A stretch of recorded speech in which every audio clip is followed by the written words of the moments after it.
This is Dan from My Survival, and I had a conversation yesterday that I kind of wanted to share with you guys.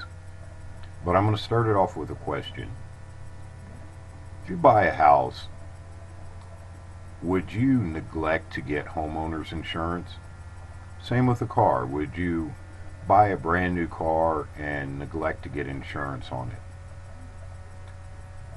Which brings me to why I'm a prepper and the point of the conversation I had yesterday.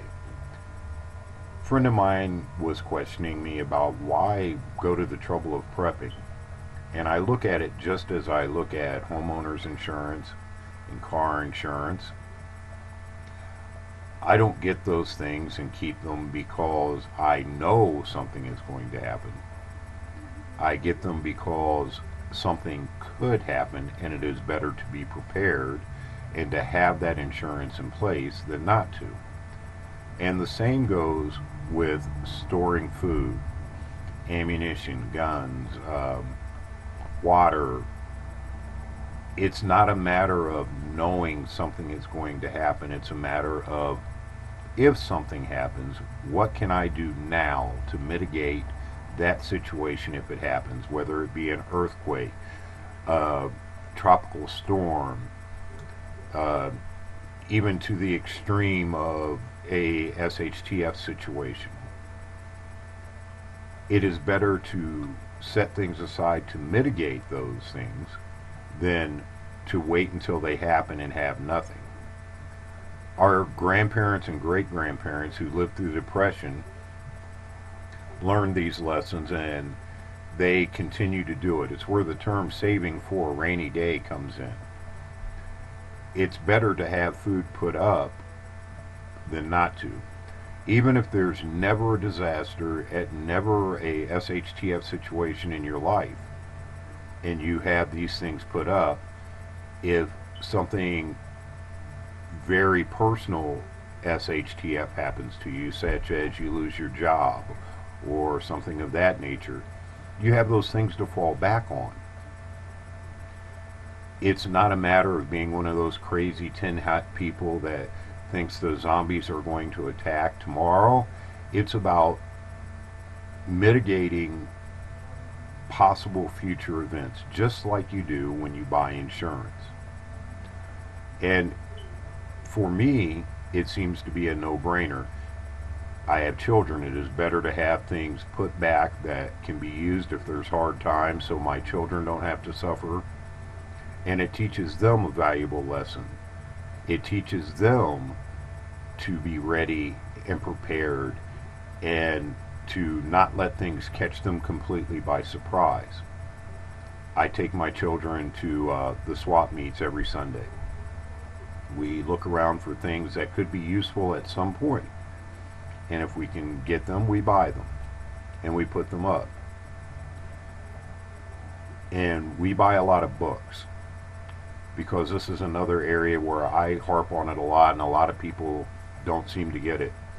Skills, knowing how to do things, are more important than any other prep you could do. You can have 3 years of food set aside. Well, what happens when those 3 years are over?